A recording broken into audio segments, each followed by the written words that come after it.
誰だわ。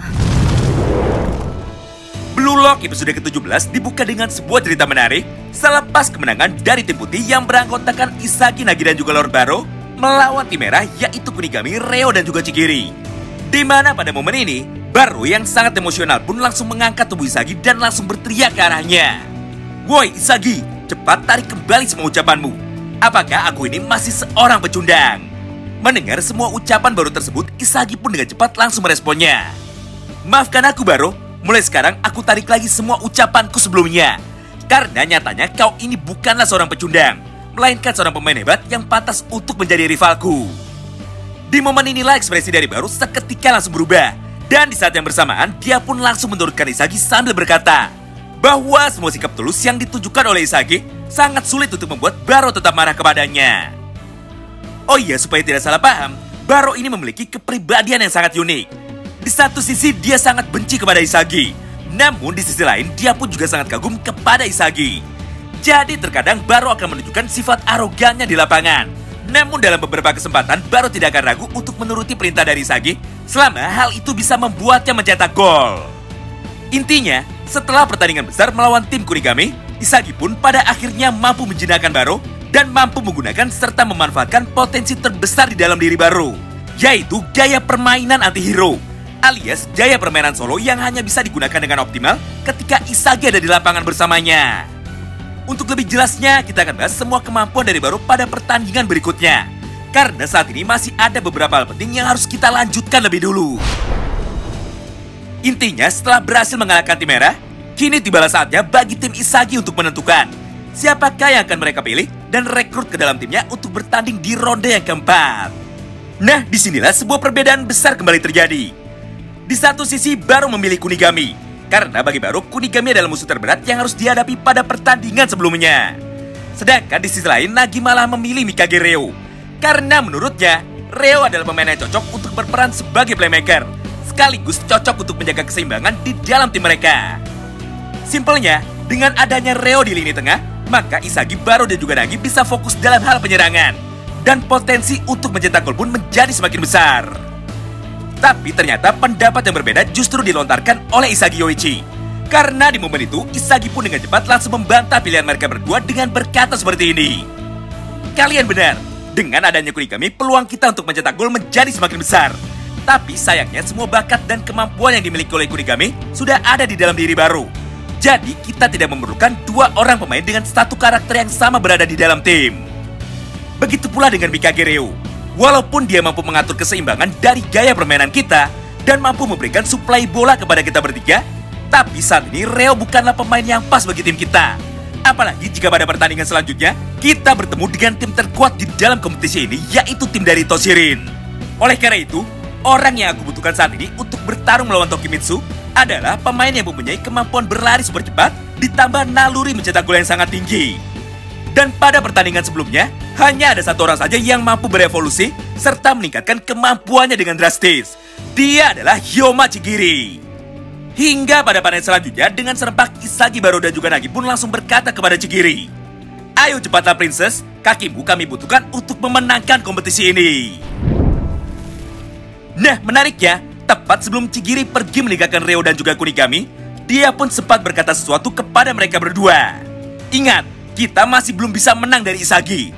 Walaupun saat ini aku terpilih untuk bisa melaju ke babak selanjutnya, tapi aku sama frustasinya dengan kalian. Jadi cepatlah susul aku dan ayo kita kalahkan Isagi bersama-sama. Hal yang serupa pun diucapkan oleh Isagi dan juga Nagi. Di mana pada panel berikutnya, Isagi pun dengan cepat langsung berkata kepada Reo, "Woi Reo, aku yakin kau masih bisa berkembang lebih jauh dari ini. Oleh karena itu, cepatlah ubah cara berpikirmu. Kau tidak boleh puas dan juga berharap bahwa kau adalah orang yang akan selalu dipilih. Tapi kau harus mampu menjadi pemain yang mempunyai kekuatan untuk bisa memilih. Karena hanya para striker terhebat di dunia sajalah yang layak untuk terus bertahan di dalam kompetisi Blue Lock." Walaupun awalnya Reo terlihat semakin frustasi setelah mendengar semua ucapan menyakitkan dari Isagi, namun beruntung ada Kunigami di sampingnya yang sudah sadar lebih dulu bahwa semua ucapan yang dikatakan oleh Nagi, Isagi, Baro, dan juga Chigiri adalah sebuah motivasi untuk membuat mereka tetap bersemangat dan mau terus berjuang sampai titik darah penghabisan. Hingga pada satu panel terakhir ini, Kunigami pun langsung mengangkat tubuh Reo dan memintanya untuk melihat momen kepergian dari keempat orang rivalnya tersebut sambil berkata, "Lihatlah Ryo, jangan pernah palingkan pandanganmu lagi saat ini. Karena jika kau sampai merasa gagal setelah dikalahkan oleh Izaki, maka ini adalah akhir bagi karir sepak bolamu." Scene pun kini berpindah. Setelah beberapa saat berlalu, Ryo dan juga Kunigami pun akhirnya langsung pergi menuju ke ruangan berikutnya. Di mana pada momen ini, lagi-lagi sebuah keributan besar kembali terjadi di hadapan kita semua. Sederhananya, pada panel ini nampak Igarashi yang kebetulan sedang mengalami kekerasan fisik dari salah satu pencetak gol terbanyak di dalam kompetisi Blue Lock ini. Ada yang bisa tebak siapa dia? Yap, benar banget. Nama karakter baru ini adalah Shido Ryusei. Dia adalah pemain terhebat sekaligus pemain peringkat nomor 2 di bawah Ito Shirin. Namun karena sifat kasar dan juga brutalnya, akhirnya Ryusei pun mengalami nasib yang sangat berbanding terbalik dengan Ito Shirin. Karena faktanya di dalam kompetisi Blue Lock ini, hampir tidak ada satupun peserta yang mau menjadi rekan setimnya jika tidak terpaksa.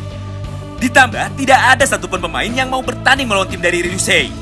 Akibatnya, dia pun saat ini terjebak di dalam roda kedua dan tidak bisa maju ke ronde selanjutnya. Nah, untuk melampiaskan emosinya itu, Igarashi lah yang pada akhirnya menjadi bulan-bulanan. Di mana pada panel berikutnya, Ryusei pun langsung mengangkat kakinya ke atas. Dan dengan cepat langsung melayangkan satu tendangan mautnya ke arah kepala Igarashi. Dengan niat untuk menghajarnya dan membuat Igarashi pingsan. Beruntung pada momen ini, Kunigami mampu datang tepat waktu. Dan langsung menghentikan serangan dari Ryusei dengan menggunakan tangan kirinya. Melihat ada satu pemain yang berani dan mampu menghentikan tendangannya, Ryusei pun seketika menjadi tertarik dan langsung kembali melayangkan satu tendangan nuklir lagi ke arah Kunigami dengan niat untuk menghajarnya. Walaupun pada akhirnya Kunigami mampu menahan serangan tersebut untuk kedua kalinya menggunakan kedua tangannya sekaligus. Nah, setelah menyaksikan kehebatan dari Kunigami di depan matanya, tanpa pikir panjang Ryusei pun langsung berkata kepada Kunigami, "Woi pahlawan, bagaimana jika kita lanjutkan duel 1 lawan 1 kita di dalam lapangan?" Mendengar tantangan itu, Kunigami pun dengan tenang langsung meresponnya. "Hah, kau tidak akan mampu memancingku hanya dengan cara seperti ini. Lagi pula aku ini hanya datang untuk membantu Igarashi." Tidak hanya sampai di situ, karena pada panel selanjutnya Kunigami pun kembali melanjutkan semua perkataannya. "Aku sangat benci kekerasan, dan aku ada di sini hanya untuk bermain sepak bola. Lagi pula satu-satunya pertarungan yang akan aku lakukan hanyalah pertandingan di dalam lapangan dengan adil dan sportif untuk menentukan siapa yang terhebat. Jadi jika kau ingin bertanding melawanku hanya demi memuaskan nafsu bertarungmu, maka sebaiknya pergilah dari arena ini dan carilah lawan di tempat lain." Melihat respon dan jawaban dari Kunigami, Ryusei pun dengan cepat langsung berkata, "Ternyata kau ini masih saja berlagak sok pahlawan. Asal kau tahu saja, bagiku sepak bola bukanlah sekedar permainan untuk bersenang-senang. Dan bukan pula sekedar sebuah ajang untuk membuktikan siapakah yang lebih hebat. Tapi bagiku sepak bola adalah bagian dari diriku yang sangat aku cintai. Sekaligus caraku untuk mengungkapkan semua ekspresiku di dalam lapangan. Oleh karena itu, mari kita bertanding. Karena di dalam pertandingan sesungguhnya, aku adalah orang yang paling sportif dan tidak akan pernah berbuat curang."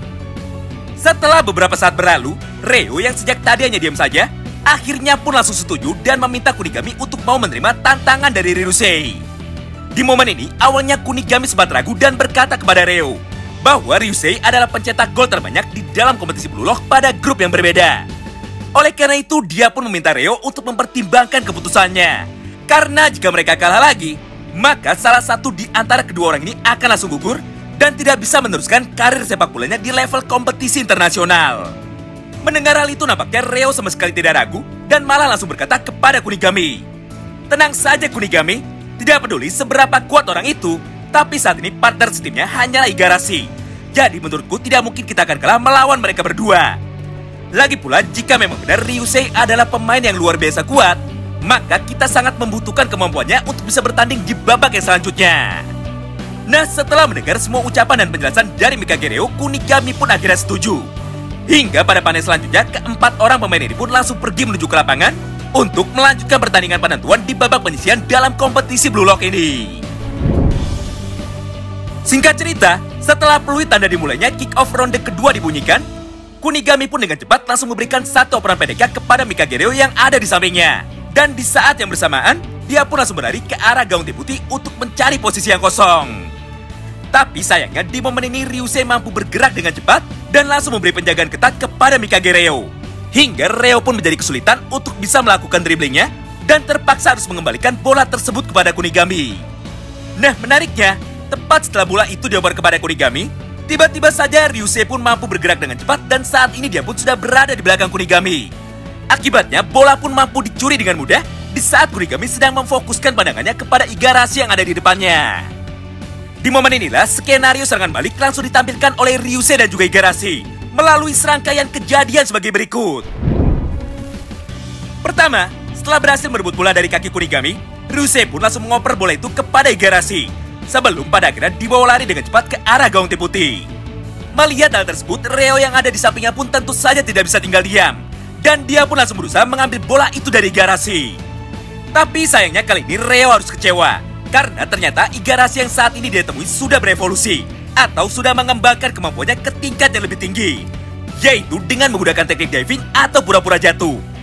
Di mana tepat ketika Reo mulai melangkahkan kakinya ke arah bola, di saat itu juga lah Igarashi langsung melompat dan membantingkan tubuhnya ke arah Mikage Reo dalam titik buta yang tidak dapat dilihat oleh kamera.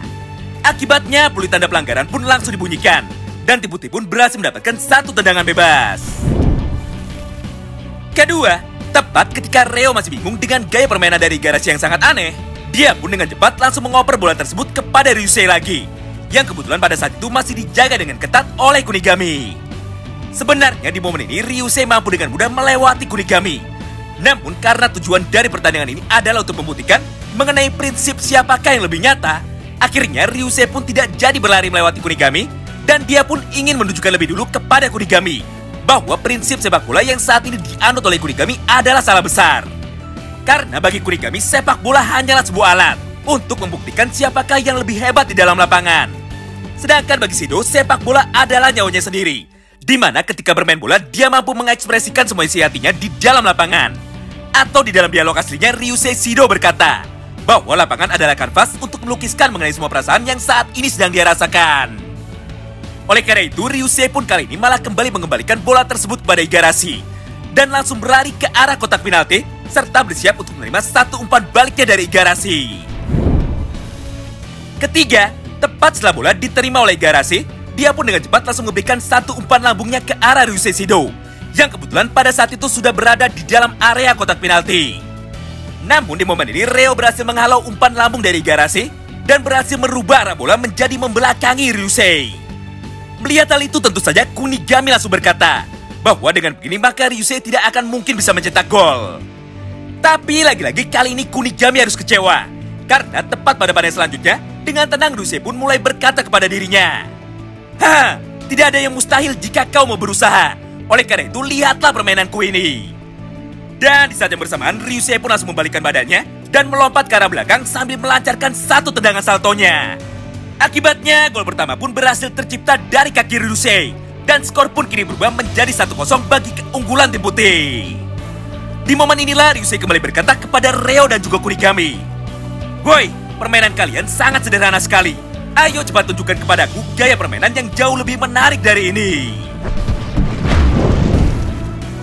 Nah, itulah semua alur cerita lengkap dari manga dan juga anime Blue Lock episode ke-17. Tentu saja jika kalian penasaran mengenai jalannya kisah selanjutnya, nantikan terus ya update terbarunya di channel ini. Terima kasih banyak yang sudah simak video ini sampai habis dan salam baku hantam.